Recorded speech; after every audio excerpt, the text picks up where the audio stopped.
محمد صلی اللہ علیہ وسلم کی کل ازواج کی تعداد 11 تھی، اور آپ صلی اللہ علیہ وسلم کی وفات کے وقت 9 بیویاں موجود تھیں۔ آپ کی تمام بیویاں 11 تھیں، جن کے نام یہ ہیں: حضرت خدیجہ رضی اللہ عنہا، جن سے محمد صلی اللہ علیہ وسلم کا نکاح مکہ مکرمہ میں ہوا تھا۔ دوسری حضرت سودا رضی اللہ عنہا، تیسری بیوی حضرت عائشہ رضی اللہ عنہا، جن سے آپ صلی اللہ علیہ وسلم کا نکاح مکہ مکرمہ میں ہوا اور مدینے میں یکم ہجری میں رخصتی ہوئی۔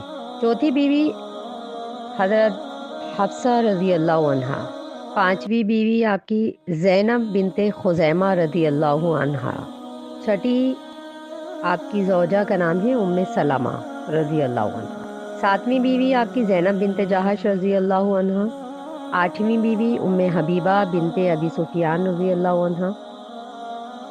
ان سے آپ کا نکاح حبشہ میں نجاشی بادشاہ کے ذریعے ہوا۔ نجاشی نے 4000 درہم دے کر نکاح پڑھایا۔ نویں بیوی آپ صلی اللہ علیہ وسلم کی جویریہ رضی اللہ عنہا، یہ غزوہ بنی مصطلق میں قید ہو کر آئی تھیں۔ آپ صلی اللہ علیہ وسلم نے ان کو آزاد کیا اور 6 ہجری میں ان سے نکاح کر لیا۔ ان کے خاندان کے سینکڑوں لوگ غلام تھے۔ صحابہ کرام رضوان اللہ علیہم نے سب کو آزاد کر دیا، کیونکہ یہ اب آپ صلی اللہ علیہ وسلم کے سسرال کے لوگ بن گئے تھے۔ 10ویں بیوی آپ کی میمونہ رضی اللہ عنہا، 11ویں بیوی آپ کی ہے صفیہ بنت حیی بن اخطب رضی اللہ عنہا۔ 7 ہجری میں غزوہ خیبر میں قید ہو کر آ گئی۔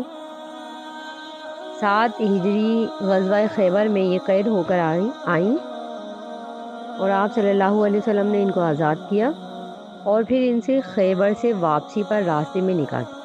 آپ صلی اللہ علیہ وسلم کی 11 ازواج تھیں۔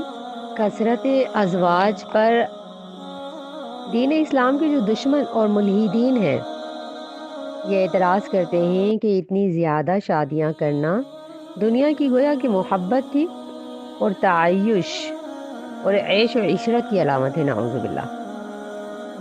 یہ ایک نبی کے لیے کیا مناسب ہے کہ اتنی زیادہ شادیاں کریں؟ اس کا جواب یہ ہے کہ آپ صلی اللہ علیہ وسلم نے جتنی شادیاں کی ہیں وہ نفسانی خواہش کے تحت نہیں تھی، بلکہ دیگر نیک مقاصد۔ اگر آپ صرف خواہش نفس کے لیے شادیاں کیا کرتے تو آپ صلی اللہ علیہ وسلم اپنی جوانی کی عمر میں پہلی شادی ایسی خاتون سے آپ نے کی جن کی عمر 40 سال اور 2